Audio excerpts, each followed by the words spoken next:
Okay, we're doing Goblin Slayer now. I actually got some requests for this in the last video, which, by the way, thank you guys. The Konosuba video has like the most views of anything on either channel since the stand video. I am very glad you like it, and I'm going to keep making things in this style, even if it is a ton of work making 3 to 5 characters for each of them. Because I have once again cursed myself by making a party of 5 different characters. But enough griping from me. Goblin Slayer is a unique anime or manga that I am pretty damn sure is based on a TTRPG system that may or may not be a version of D&D. And rather than following the epic story of a hero slaying the Demon King and saving the world, Goblin Slayer pulls out from the focus on big world-ending stakes and focuses on the smaller stuff. Villages being raided by goblins and the people that are kidnapped and or killed by them. Things that might be too small for the hero or even the kingdom's army to really go bother with. And at the forefront of this is the Goblin Slayer's party, a group that, you guessed it, focuses mostly on killing goblins. And if they kill anything else, it is almost always either an accident or done in the pursuit of killing more goblins. I am pretty sure I can count the number of non-goblins this party has killed on one hand in both seasons of the anime. Also, Ugly Goblin, if you are watching, I would run. I would run very far. Whoa. No, I have nothing to do with those guys. They give me a bad rep. They are terrible goblins. I don't even like the show. I hate the show. I'm from a different world, different universe, whatever. I'm a good goblin. I like crochet and don't kill me, please. I have a family. I have a dog. And unlike last week, Goblin Slayer's party is actually pretty well put together with some good balance. Goblin Slayer and Lizard Priest cover the front line. Dwarf Shaman is the midline doing melee and casting spells, and the backline is filled with the Elf Archer and Priestess who is providing support with her miracles. And for anyone who is unaware or hasn't seen Goblin Slayer, yes, those are their names. Everyone's names are their titles. So this is Goblin Slayer because he slays goblins. And Guild Girl is Guild Girl because she works at the guild. I don't know what that means for this girl. Is she also Guild Girl? Guild Lady? You get the point. Your job is your name, which works for me. I am already the Game Master. Now for anyone who is new to this series, quick rule breakdown. I'm going to take the highest level feat I can find for each character and use that to find their appropriate level. Barring that, I am using the power of vibes. And to make everything fair, I'm going to be using the standard point array, meaning some characters might be a little stronger or weaker than they really are. Also for this instance, the system or systems that Goblin Slayer is based on is very different from 5e, so some things are going to be weird and they might jump all over the place. I'm pretty sure Priestess is the biggest example of this jumping around with abilities for the party, but some of them were a pain in the ass to make, while others took me like half an hour. So let's get started, and of course, we are going to start with the leader of the party, Goblin Slayer. Goblin Slayer was once just a normal human child, living out his life on a small farm. And as always, everything was fine until the goblins attacked. Most of the townspeople were killed or taken prisoner. And while Goblin Slayer did live through this attack, having hidden under the floorboards of his home, he was effectively forced to watch as his older sister was tortured and eventually killed by the goblins, all through the gaps in the floorboards. He of course survived, but from then on, a deep, burning hatred for goblins grew inside of him. He was eventually saved by an elderly Rhea named Burglar, who trained Goblin Slayer in the way of goblin slaying, turning him from an angry but powerless boy into a one-man goblin genocide machine.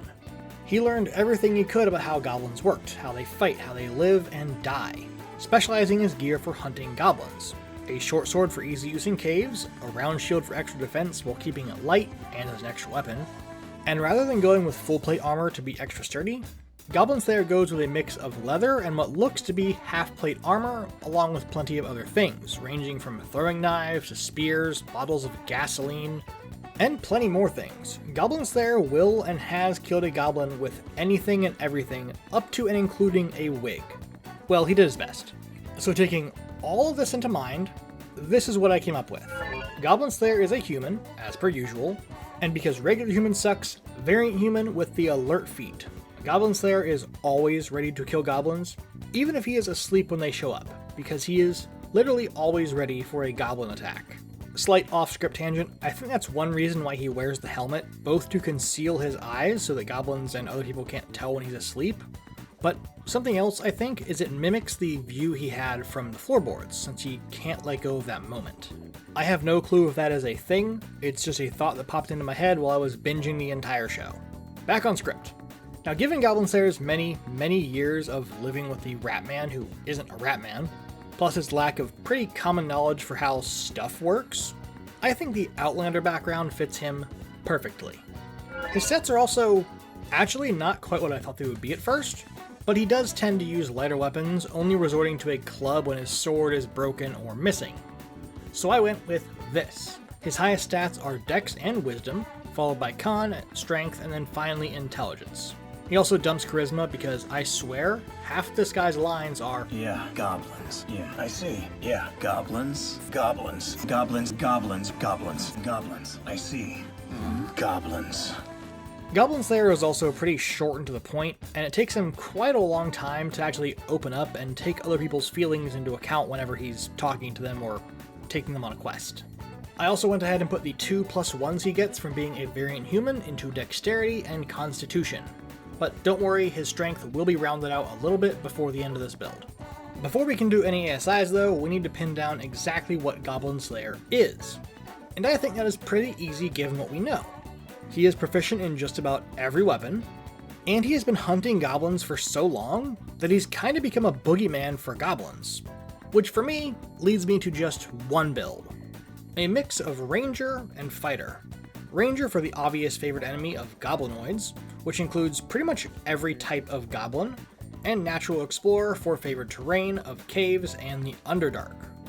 Goblin Slayer said it himself, he is best at fighting goblins in their own territory. He could slaughter 100 goblins by himself in a cave, but out in the open, he doesn't stand a chance. As for how far into Ranger we should go, I went with 4 levels, both to get the thrown weapon fighting style, since Goblin Slayer loves to throw knives, swords, sticks, rocks, or really whatever he can get his hands on at goblins, but also to get the Monster Slayer subclass. With this, Goblin Slayer can quickly tell if a goblin has any weaknesses, and he gets to pick one goblin from the crowd that he hates a little bit more than the others, letting him deal an extra 1d6 each turn to that goblin. And I only really bumped it up to level 4 so that Goblin Slayer could get the ASI there and put that into Strength. But being a silver ranked adventurer, which in this world is apparently a pretty high mark, being the 3rd highest rank in the system, right behind gold rank, which is only second to platinum rank. And I took that as saying Goblin Slayer was fairly high leveled. Not level 20, but I think somewhere around level 15 for silver ranks is pretty fair. By the way, that means most of the party is going to be around this level since they are all silver ranked except for one. Now it is clear that Goblin Slayer is not the strongest silver rank, he's just the best at killing goblins. So instead of making him a full level 15, I went a little lower to 14, giving him 10 levels in Battle Master Fighter, giving him another fighting style, the Tough Feet, 2 ASIs which go into Dexterity and Constitution, and of course his maneuvers like Ambush for sneaking up on goblins, Goading Attack to make sure goblins look at him, and I couldn't not give him Menacing Attack. You can't tell me you wouldn't be scared shitless after seeing this guy go all red eye on some goblins. I did think about giving him some Barbarian levels, but I think this fits him best. And it's not like he needs help, hitting for 1d6 plus 4 on a normal attack, with plus 2d6 if he uses Hunter's Mark and his Slayer's Prey, not even including his maneuvers, meaning that no normal goblin stands a chance, and even hobgoblins only take 2 attacks if he rolls low. And with all this, I think Goblin Slayer is pretty well equipped to go slaughtering countless goblins. Sure, he could hunt other monsters, but he's not a hero. He's just a Goblin Slayer. Are there goblins? Not today, but I was just... No, wait! Okay, already 4 pages in, let's go. Thankfully, at least for me writing and recording, there is very little backstory for Priestess. She is an orphan who was raised into priesthood in the Temple of the Earth Mother and decided to become an adventurer to help people. Her first job, while technically successful, didn't go great, but she did meet her longtime teammate and, I think it's safe to say, friend, Goblin Slayer, when he saved her from the goblins that she had originally gone there to help slay. He couldn't do much for the rest of the team, but at least one of them did live. After this incident, Priestess would get some actual armor in the form of a chain shirt that she wears under her robes, and would continue to join Goblin Slayer on quests to track down and kill goblins. And just like Goblin Slayer, Priestess is a human. And I know what I'm about to say is probably going to be a little weird, but you'll understand in a second why I did this. For the Priestess's free feat, I went with the moderately armored feat, so that she can actually wear the chain shirt that she bought. I also went with the Acolyte background for the simple reason that she was raised in a temple and very much believes in the goddess she serves. Her stats look a bit odd, but again, let me cook. Her +1s go into Charisma and Wisdom, making Charisma her highest stat, and then tying Wisdom and Constitution. Her strength is a little higher than average, especially for her size, considering she does later on use a flail.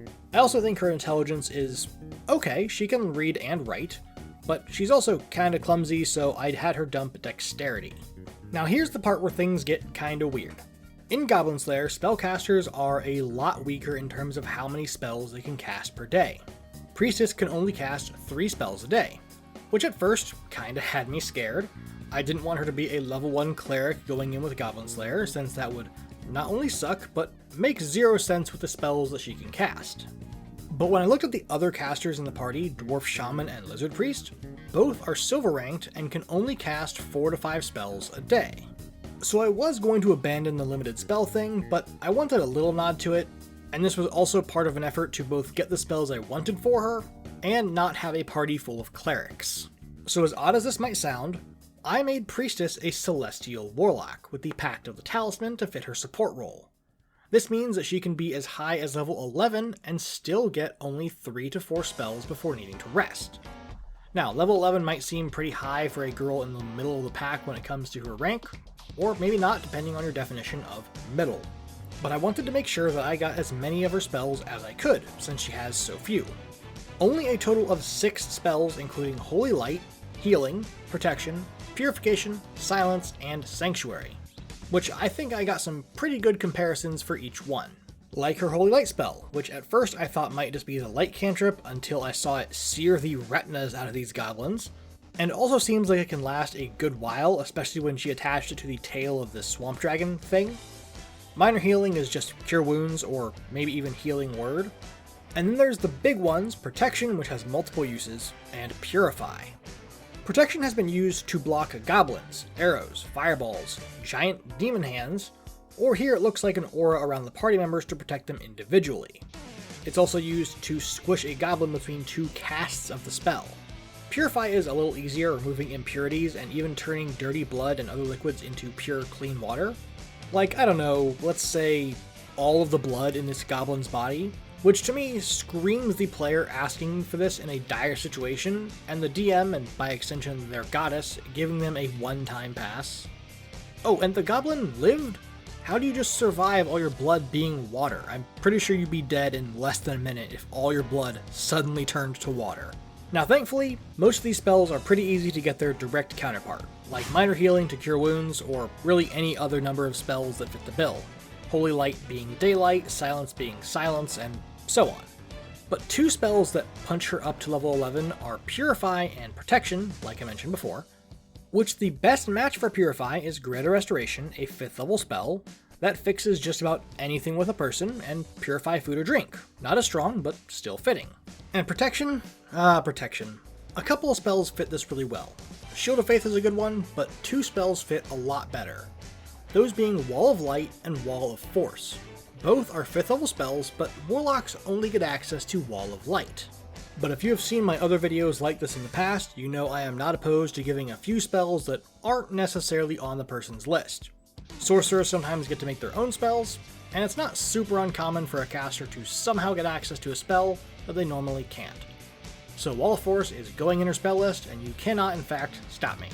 But there is another reason I went to level 11 of Warlock, since if all I wanted was 5th level spells, I could have stopped at 9th level. But 11 levels into Warlock is the first level where you get access to 3 spell slots per rest. And sure, it's technically a short rest and not a long rest, but without making her a level 1 character, this isn't really going to work any other way.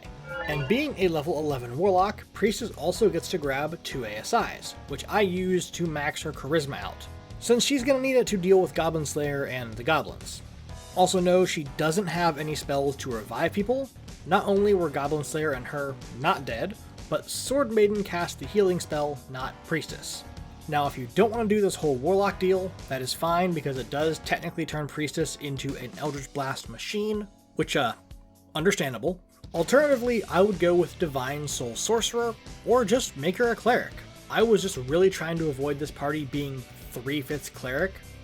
This is also one of those times when the character is just going to be stronger in D&D since cantrips are a thing and the aforementioned Eldritch Blast machine.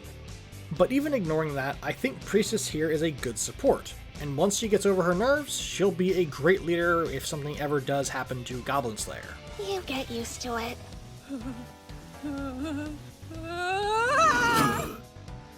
Hey, I am dropping in here real quick to make sure that you are in fact subscribed to the channel. If you like the Konosuba video or you like this one, then subscribe. I will be doing a bunch more builds like this in the future. I made a huge list of series to go off of. And if you want to be part of the deciding process on what builds come next, you can hop over to my Patreon where $5 tier members will be able to vote on the upcoming team builds.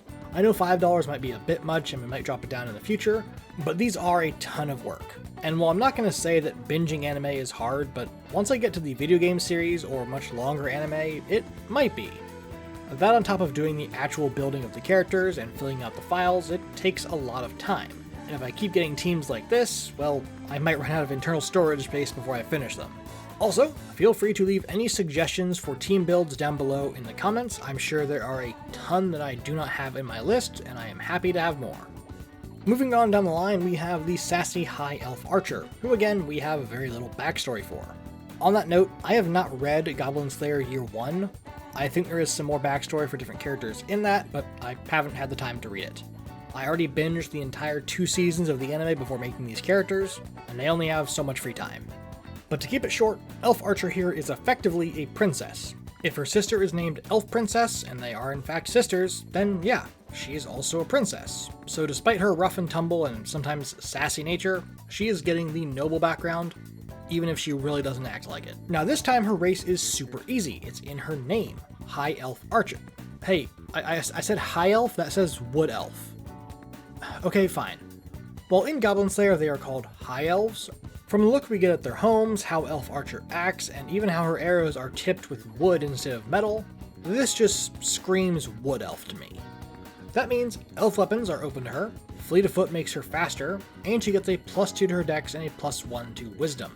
Which kinda feels like the base for Wood Elves, but I honestly can't remember since I have been throwing set stats away in favor of putting stats where I damn well please for a long time. And despite being an archer and even called a ranger at certain points in the show, I did not make Elf Archer a ranger. Let me explain. Elf Archer has some insane bow skills, to the point where her party asks her if she is using spells, and the answer is no. She's just a really good shot. She is also extremely acrobatic, can detect traps, pick locks, and is just a general good fighter, even being able to use her bow and arrow at semi-close range when a goblin gets close. So being exceptionally light on her feet, and having a very good sense of hearing, her stats are going to look like this. High Dex and Wisdom, followed by Constitution, then Intelligence and Charisma, and finally she dumps Strength because archers don't really need Strength. So with the skill set that Elf Archer has shown throughout the series, and her being a silver ranked like Goblin Slayer, I think a mix of Rogue and Fighter, specifically 5 Rogue and 9 Fighter, give her just about everything she needs. From Rogue, Elf Archer gets expertise in acrobatics and stealth, sneak attack, cunning action, and from her subclass, she gets second story work so she can climb without losing any movement speed. She also gets her first ASI at level 4, which she is going to use to take the Elven Accuracy feat, which is just a little bit broken, letting her roll 3 dice instead of 2 whenever she has advantage on a bow attack. And lastly, for level 5, she gets Uncanny Dodge to help avoid unnecessary damage, since she's probably not going to have a ton of HP or AC rocking that leather armor and +1 con score. Now there is a trick to making a good archer in D&D, and that is to completely ignore the ranger and go with the Arcane Archer Fighter. This gives High Elf Archer some trick arrows because this is not how normal arrows function. So at the very least, she has the Seeking Arrow, Piercing Arrow, and I went ahead and gave her the Grasping Arrow as well, since it seems the most fitting without being overly magical. I'm also going to use this to max out her dexterity and get the Sharpshooter feat, meaning Elf Archer can shoot at a max range of 600 feet with a longbow, and still nail a goblin for a guaranteed one-shot. They only have 7 HP, and with a +5 from Dex and a +2 from the archery fighting style, she could literally roll a 0 and still kill any normal goblin, and they aren't all that hard to hit. Elf Archer might be sassy, but she knows what she's doing, and plenty of parties would be lucky to have someone as skilled as her covering their backs, even if she is never going to stop yapping and teasing you. 'Cause it's fun.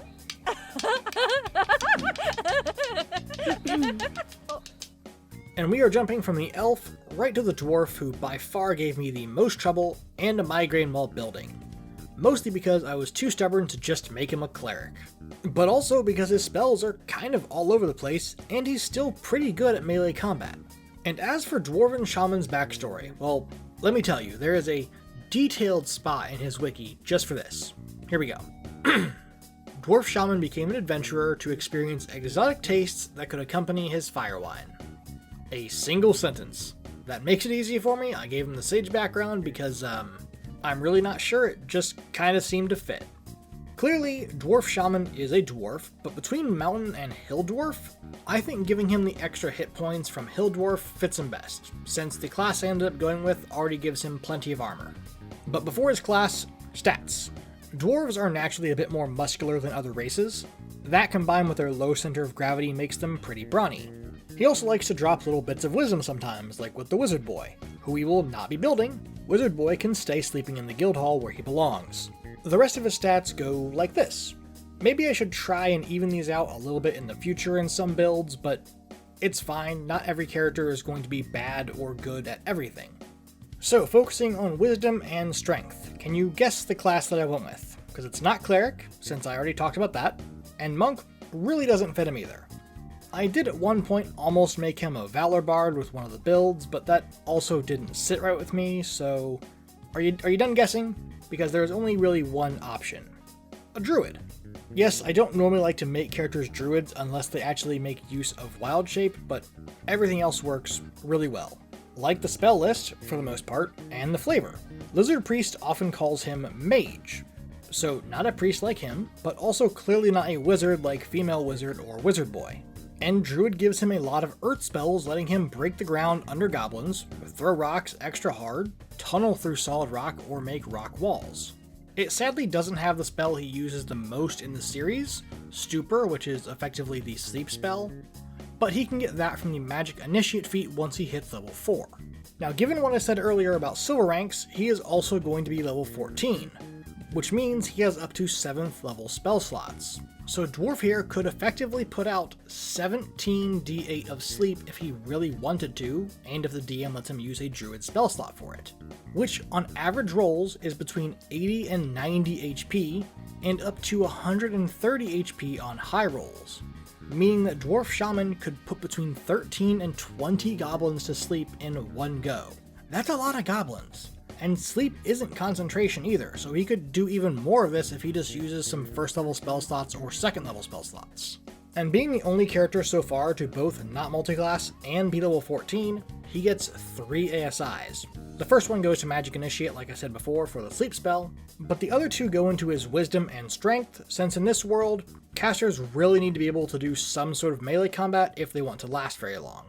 I know we talked about it a little bit with Priestess, but I am pretty much completely ignoring the fact that normally Dwarf Shaman can only cast 4 to 5 spells per day. You are not reaching silver rank at level 3. And we've seen what a really low ranking caster can do. They have exactly 1 spell per day. So yeah. Now I could have done a bit more with his martial stuff, but in D&D, dwarves just get proficiency with axes, and he gets to use his strength anyway, which is fairly high, so that's fine. And honestly, there isn't a whole lot else to talk about when it comes to Dwarf Shaman. He puts things to sleep with fire wine, throws rocks, sometimes really big rocks, and can make fire. Also, he likes to tease Elf Archer a lot about being an elf. Good old fantasy racism, but they're friends, so it's fine, it's expected between elves and dwarves, it's kind of their whole thing. Ha! And what do you know of the world? With a heart as small as your chest is flat.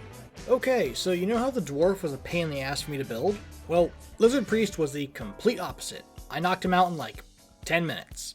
Backstory is super simple as per usual. Oh, there actually isn't a background section on his wiki. Cool. All we really know about Lizard Priest is that he came with Elf Archer and Dwarf Shaman as representatives of some alliance, and they came to ask Goblin Slayer for help with what else but killing goblins. He is a simple man. He loves cheese and all things dairy, but also acts as a kind of balance to the party, stepping in to cool things down if things get a little bit too heated, and generally being on good terms with everyone in the party. Lizard Priest, like Priestess, is a member of the clergy, even if it's not a commonly followed religion in the region they're currently in. He's also generally calm and likes to joke around, but gets serious when needed. He's also able to pull off some pretty impressive feats. But before that, stats. And he's a lizard folk, so he gets a bite attack, he can breathe underwater, and he has thick natural scales. I did consider making him a dragonborn, but that's kind of his goal, to become a dragon. He isn't one yet. Also, lizard folk can craft things out of bones, and he uses bones to cast certain spells. So yeah, lizard. Now it is stats time. Lizard Priest is really the muscle of the party, helping to move this big coffin thing. He can slap goblins away with his tail easily, and with a little help from a spell, tore this giant mirror right out of a stone brick wall. So high strength and wisdom since he's actually a cleric this time, and he has the senses of a lizard. He is also pretty tanky when it comes to normal attacks, pretty much walking right through goblin arrow fire like rain. But he's not the best when it comes to the cold, so ice magic can really mess him up. He is cold-blooded after all, even if he has a big heart. He's got the charisma to go with that big heart, and he's not really clumsy, so normal dex, but he dumps intelligence. Not because he's dumb necessarily, but because 8 has to go somewhere, and he didn't know what cheese was. So what does the priest do in this party, since he's not in the role of a backliner like the priestess is? He's usually on the front lines with Goblin Slayer using his summoned bone blades to cut down little monsters like grass. He can also summon Drakebone warriors, just little dragon skeletons to help even out the numbers and keep fighting. And this led me to 2 classes, the Wardoming Cleric for most of his levels, and the Kensei Monk for the other 3. This works really well with the prayer he does before attacking for kind of a guided strike, or he can just use his own claws and tails as weapons to attack a bunch of goblins at once with a flurry of blows, and he can parry with them. This split also gives him up to 6th level spells, so he can do things like healing, Shield of Faith, summon spiritual weapons to use, animate the corpses of his ancestors to fight on his behalf, or create undead with his highest level spell. He's also been shown to be able to make 2 of these Dragonbone warriors at a time. He can even give them weapons if he has no need for them himself. He also technically has access to Divine Intervention, but I don't think he knows that he's allowed to ask his dragon god to intervene and stuff, so let's just leave that for him to figure out.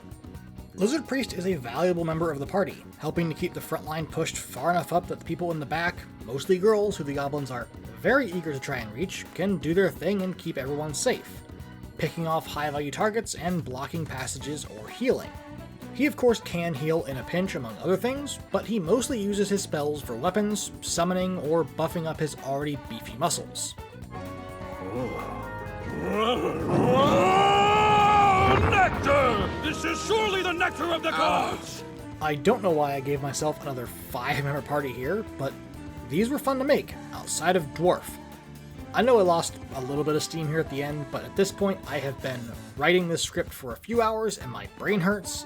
No doubt my future self feels the same with his voice once he's done recording. I'm recording this literally right after writing this script.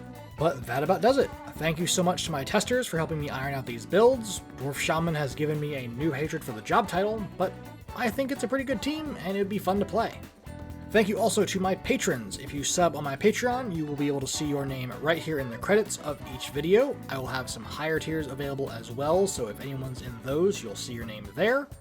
It's also the best place to support the channel if you want to do so. That's going to do it for today though. I will see you all next time, and as always, have a wonderful day.